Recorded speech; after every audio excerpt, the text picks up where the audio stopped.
शहर के भीड़ भाड़ वाले बाजार में एक छोटी सी ठेली थी जहाँ हर शाम एक महिला पानी पूरी बेचने आती थी। उसका नाम था सीमा। उसकी ठेली की खास बात ये थी कि वो 5 अलग अलग तरह के पानी पूरी बेचती थी। उसकी पानी पूरी की खुशबू पूरे बाजार में फैल जाती और दूर दूर से लोग उसकी ठेली पर पानी पूरी खाने आते थे। सीमा की पानी पूरी में सबसे बड़ी बात थी उसका स्वाद और मेहनत। हर सुबह वो ताजी चटनी और मसाले तैयार करती। उसके पास 5 तरह का पानी था, खट्टा मीठा पानी, तीखा पानी, पुदीना पानी, लहसुन पानी और आम पन्ना पानी। लोग दूर दूर से उसकी ठेली पर आते और अपनी पसंद का पानी मांगते। सीमा बहुत मेहनती थी। वो दिन भर खूब मेहनत करती थी।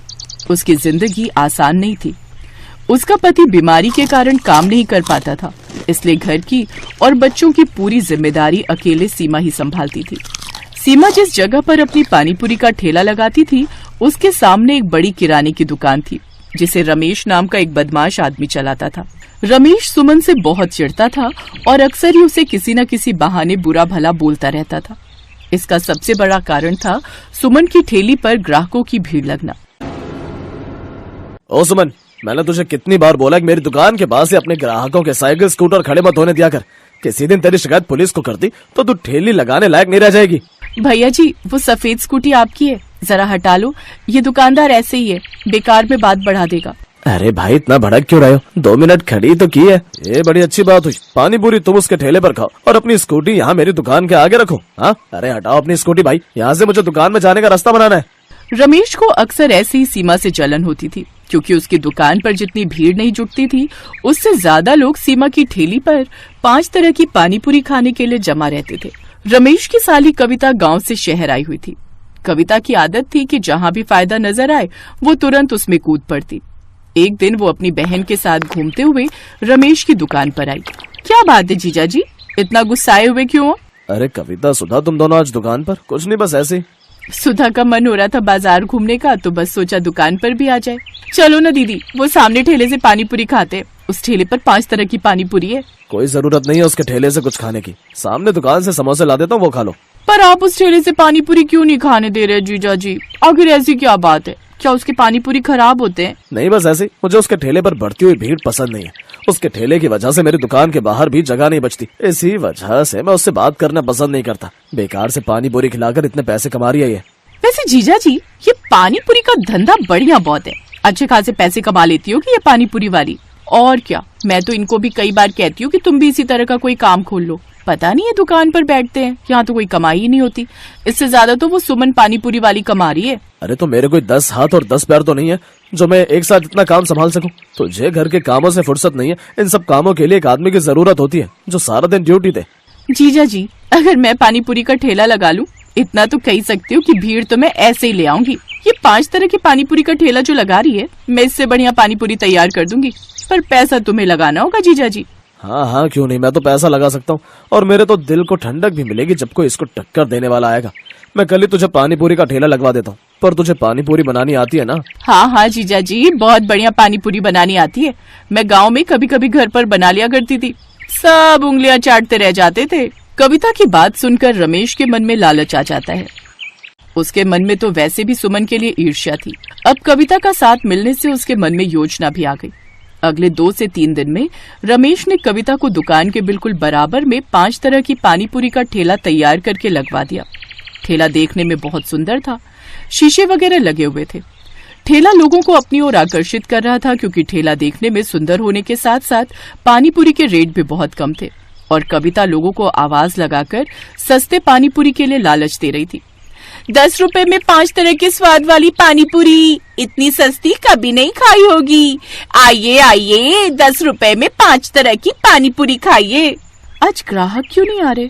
अरे, ये सामने पानीपुरी का ठेला किसका है? रमेश ने अपनी साली को मेरे जैसा ही पानीपुरी का ठेला क्यों लगा कर दिया? किसी और चीज का भी तो लगा सकता था। कहीं न कहीं इसकी वजह से मेरे ग्राहक बहुत कम हो गए। अब रमेश की साली कविता की बिक्री बढ़ गई और सुमन की बिक्री पर असर आ गया। पता नहीं कविता की पानीपुरी में वो स्वाद भी नहीं था जो सुमन की पानीपुरी में था। फिर भी लोग कविता के ठेले से ही पानीपुरी खाते थे। सुमन ने अब रमेश की दुकान के सामने ठेला लगाना बंद कर दिया। अब वो दुकान से दूर बाजार में ठेला लगाने लगी। हालांकि उसे जगह के पैसे देने पड़ते थे, पर कहीं न कहीं उसे ये सुकून था कि उसे रमेश जैसे इंसान से मुंह नहीं लगना पड़ रहा था। कहते हैं इंसान की बेईमानी की सजा उसे एक न एक दिन मिल ही जाती है। ऐसा कविता और रमेश के साथ हुआ। कमाई अच्छी होने से रमेश के मन में लालच आने लगा। अब उसने सस्ते में पानीपुरी बनाने के बारे में सोचा। अरे जीजा जी, पानीपुरी बनाने के लिए ये तुम पुराने मसाले क्यों दे रहे हो? इस सूजी और आटे में तो कीड़े चल रहे हैं। अरे कविता मेरी प्यारी साली, ये सब हम जैसे बेईमान पानीपुरी वालों की ट्रिक होती है। हम वो नहीं है जो महंगा सामान लाकर घाटे में कमाई करें। मेरे से कुछ पानीपुरी वाले यही सूजी और यही आटा और बिल्कुल यही मसाले लेकर जाते हैं और आराम से उनकी पानीपुरी बिकती है। अभी तक तो उन्हें कोई शिकायत नहीं आई, इसलिए अब हमने भी यही आइडिया अपनाया है। सस्ते घटिया मसाले और आटे से बढ़िया पानीपुरी तैयार करनी है, इसमें हमारा मुनाफा है। वैसे भी ये सब मेरे लिए बेकार है, मैं तो फेंकने ही वाला था, तो सोचा क्यों ना तेरे पानीपुरी के ठेले के लिए इस्तेमाल कर लूं। समझ में आई अब? जीजा जी, कुछ भी कहो, तुम हो बहुत चालाक। रमेश और कविता दोनों ने मिलकर घोटाला शुरू कर दिया और फिर किसी ने खबर कर दी और फूड इंस्पेक्टर उनकी चेकिंग के लिए आ गए। हमेशा के लिए कविता का पानीपुरी ठेला सील कर दिया गया। उधर सुमन पहले की तरह ही साफ सुथरे तरीके से पूरी मेहनत के साथ वैसे ही बाजार में अपना पानीपुरी का ठेला चला रही थी। मैंने कहा था जीजा जी, मिलावट मत करो, पर तुमने मेरी नहीं सुनी। देखो वो 5 तरह की पानीपुरी वाली आज भी अपना ठेला इतने आराम से चला रही है। तो नुकसान तो मेरा भी हुआ है। तेरी वजह से मुझे कितना जुर्माना भरना पड़ा है। ना ही तुझे मैं ठेला लगाने देता और ना मेरे मन में लालच आता। मेरे भी काम पर असर पड़ा है। सुनिए, वो 5 तरह की पानीपुरी वाली सुमन का जो ठेला लगा है, वहाँ पानीपुरी खाते हुए चलेंगे। बड़े स्वाद पानीपुरी बनाती है। सुमन की तारीफ सुनकर रमेश और कविता दोनों का मुंह लटक जाता है। कहते हैं बेईमान इंसान कभी भी सफलता की ओर नहीं जा पाता और जो ईमानदार होते हैं वो हमेशा सफलता के रास्ते पर बढ़ते रहते हैं।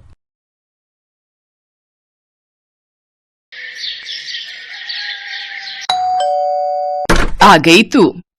माँ बहुत भूख लगी है, कुछ खाने को बना दो जल्दी से। बता क्या खाएगी? माँ सबसे जल्दी तो मैगी बनती है ना। मुझे पता था कि तू मैगी ही खाएगी। चल हाथ मुंह धो ले, मैंने पहले से ही बना कर रखी है तेरे लिए। सच में माँ? मैं बस अभी आई फिर तो। ये कहानी है रिया की, जिसे मैगी बहुत पसंद थी। वो हमेशा खाने के लिए अपनी माँ से मैगी ही मांगती थी और जब घर में कोई नहीं होता था तब भी वो खुद मैगी बनाकर खाती थी। ऐसे ही वक्त गुजरता चला गया और फिर वो दूसरे शहर जाकर हॉस्टल में रहकर पढ़ाई करने लगी। और फिर एक दिन, हेलो रिया, क्या कर रही है? कुछ नहीं माँ, बस नाश्ता करके कॉलेज जा रही हूँ। अरे वाह, क्या बनाए नाश्ते में? वो माँ मैंने मैगी ही बनाई होगी। हाँ माँ, थोड़ी देर हो रही थी तो मैंने सोचा कि मैगी ही बना लूं। अरे मैगी की भूखी, तेरा पेट कब भरेगा इस मैगी से? पेट तो बहुत अच्छे से भर जाता है माँ, बस मन ही नहीं भरता। जब से रिया हॉस्टल में आई थी तब से ही वो दिन रात बस मैगी ही खाती रहती थी। ना तो उसने कभी कुछ और बनाना सीखा और ना ही सीखने में रुचि ली। ऐसे ही उसका कॉलेज भी पूरा हो गया और फिर वो अपने घर लौट गई। फिर एक दिन, सुन जल्दी तैयार हो जाना, ठीक है? क्यों, क्या हुआ? कहीं जाना है क्या? अरे पगली, बताया तो था आज लड़के वाले आ रहे हैं तुझे देखने। क्या माँ, मुझे अभी शादी नहीं करनी। अभी नहीं तो कब करेगी? बुढ़ापे में क्या? चल जल्दी से तैयार हो जा। सरला के कहने पर रिया तैयार हो गई। सुधीर और उसकी माँ कुसुम उसे देखने आए। रिया की सुंदरता देखकर सुधीर ने उसे फौरन पसंद कर लिया और फिर 2 महीने बाद उनकी शादी की तारीख भी तय हो गई। इसी बीच सुधीर और रिया बाहर घूमने गए और फिर एक होटल में। तुम क्या खाना पसंद करोगी? मैं तो राजमा चावल खाऊंगा। वो यहाँ मैगी मिलती है क्या? हाँ मिलती ही होगी, पर होटल में आकर मैगी खाओगी? हाँ, क्यों नहीं। चलो ठीक है, जैसी तुम्हारी मर्जी। उस दिन सुधीर को समझ आ गया था कि रिया को मैगी बहुत पसंद है, लेकिन कितनी ज्यादा पसंद है ये तो उसे मालूम होना अभी बाकी था। फिर उसी शाम, रिया देख अब तेरी शादी होने जा रही है, अपने ससुराल में जाकर उन्हें क्या खिलाएगी? बस मैगी? अरे कुछ तो खाना बनाना सीख ले, वरना तेरी सास तुझे धक्के देकर घर से बाहर कर देगी। हाँ माँ, कल से ही मुझे खाना बनाना सिखा देना, ठीक है? रिया को कभी खाना बनाने में इंटरेस्ट नहीं आया। उसने जब बहुत आसानी से अपनी माँ को कहा कि वो कल से ही खाना बनाना सीखेगी, तभी उसकी माँ समझ गई थी कि वो जरूर कोई तिकड़म भिड़ा रही है। शादी को अब बस 10 दिन बचे थे और अगले ही दिन रिया की 4 सहेलियां उसकी शादी के लिए उसके घर में आकर रुक गईं। सरला समझ गई कि अब वो उसकी सहेलियों के सामने उसे क्या ही खाना बनाना सिखा पाएगी। और हुआ भी वही जिस बात का सरला को डर था। शादी की तारीख आ गई, पर असली कहानी तो अब शुरू होने वाली थी। शादी के ठीक 2 दिन बाद। रिया बेटी, यहाँ आओ। जी माँ जी। हमारे यहाँ रिवाज है कि नई बहू दूसरे दिन खाना बनाती है। आज सुधीर के फूफा जी और मौसा जी खाना खाने आएंगे, तो तुम एक काम करो, 3-4 तरह की बढ़िया सब्जी वगैरह बना लो। अगर तुम कहो तो मैं लग जाती हूँ तुम्हारे साथ। नहीं नहीं माँ जी, मैं कर लूंगी। रिया ने उस वक्त तो अपनी सास को हाँ बोल दिया, लेकिन अब उसकी हालत खराब हो रही थी, क्योंकि बचपन से उसने मैगी के अलावा कुछ और बनाना सीखा ही नहीं था। वो किचन में गई और झट से अपना फोन खोला और अलग अलग रेसिपीज खोलने लगी। उसने तय किया कि वो फोन से देखकर 3-4 तरह की डिश बना लेगी। उसने खाना बनाना शुरू किया, लेकिन कुछ ही देर में उसके पसीने छूट गए। चावल जल चुके थे, मटर पनीर में मटर तो थे पर पनीर पूरा घुल चुका था। कढ़ी कच्ची थी और भिंडी में नमक तेज हो गया था। रिया समझ गई कि आज उसकी शामत आने वाली है। तभी बाहर से उसकी सास की आवाज आई, बेटा रिया, खाना बन गया हो तो ले आओ, सब लोग इंतजार कर रहे हैं। उसने झट से बर्तन गैस पर चढ़ाए और उनमें पानी उबलने के लिए रख दिया, और ठीक 10 मिनट बाद वो खाने की टेबल पर उन्हीं बर्तनों को लेकर आई। अरे वाह, बहू ने तो काफी कुछ बना लिया। लाओ बेटा, बड़ी जोर की भूख लगी है। हाँ हाँ भाई साहब, सही कहा, भूख तो जोरों की लगी है। जैसे ही मौसा जी ने पहला बर्तन खोला, वो चौंक गए क्योंकि उसमें मैगी थी। हैं? बहू ने तो मैगी बनाई है? दूसरा बर्तन खोलिए भाई साहब, उसमें होगा कुछ। मौसा जी ने जब दूसरा बर्तन खोला तो उसमें भी मैगी ही थी। इसमें भी मैगी है? जी, ये वाली वेज मैगी है मौसा जी। अच्छा, और बाकी बर्तनों में कौन सी मैगी है बहू रानी? जी, वो तीसरे वाले बर्तन में मसाला मैगी और उस वाले में अंडा मैगी है। खाकर देखिए, बहुत बढ़िया बनाई है मैंने।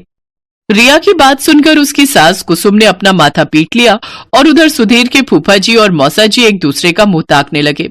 लेकिन रिया ने इस घटना के बाद भी खाना बनाना नहीं सीखा। उसकी सास कुसुम ही सबके लिए खाना बनाती थी। फिर एक दिन कुसुम खाना बनाते हुए अचानक किचन में बेहोश हो गई और फिर अस्पताल में। देखिए, अब इनकी उम्र हो रही है, बेहतर है कि ये ज्यादा से ज्यादा आराम करें। और हाँ, खाने में इन्हें हेल्दी फूड दीजिए, जैसे सूप, पनीर, दूध, दही, अंडे से बनी चीजें। घर का खाना खाएंगी तो जल्दी से ठीक हो जाएंगी, वरना कमजोरी बढ़ती ही जाएगी और फिर बड़ी मुश्किल हो जाएगी। रिया और सुधीर कुसुम को घर ले आए, लेकिन रास्ते भर ना तो कुसुम ने और ना ही सुधीर ने उससे कुछ कहा। फिर अगले दिन जब कुसुम सोकर उठी तब, चलो अब फटाफट सबके लिए नाश्ता बना देती हूँ। जैसे ही कुसुम किचन में जाने लगी तभी रिया उसके पास आई। उसके हाथों में पराठे और सब्जी थे और आंखों में आंसू। पराठे जले हुए थे और सब्जी कच्ची थी। कुसुम ने मुस्कुराकर रिया के सिर पर हाथ फेरा और बोली, कोई बात नहीं बेटा, ऐसा करो, मेरे लिए कुर्सी डाल दो रसोई में, मैं बताती जाऊंगी और तुम बनाती जाना, फिर देखना सब ठीक से बनेगा। उस दिन से कुसुम रिया को हर रोज खाना बनाना सिखाने लगी और रिया भी अब दिल लगाकर सीखने लगी। 6 महीनों तक रिया ने मैगी को हाथ तक नहीं लगाया और अब वो बहुत बढ़िया खाना बनाने लगी। उसकी सास कुसुम भी अब पहले से तंदुरुस्त हो गई थी। फिर एक दिन जब रिया अपने कमरे में थी तभी उसकी सास वहां एक कटोरा लेकर आई। लो रिया, खाना खा लो। अरे माँ जी, मैंने खाना बनाया हुआ है, आपने क्यों? अरे मैगी बनाई है तुम्हारे लिए, मुझे भी तो तुम्हारा थोड़ा ख्याल रखना चाहिए ना। Thanks for watching.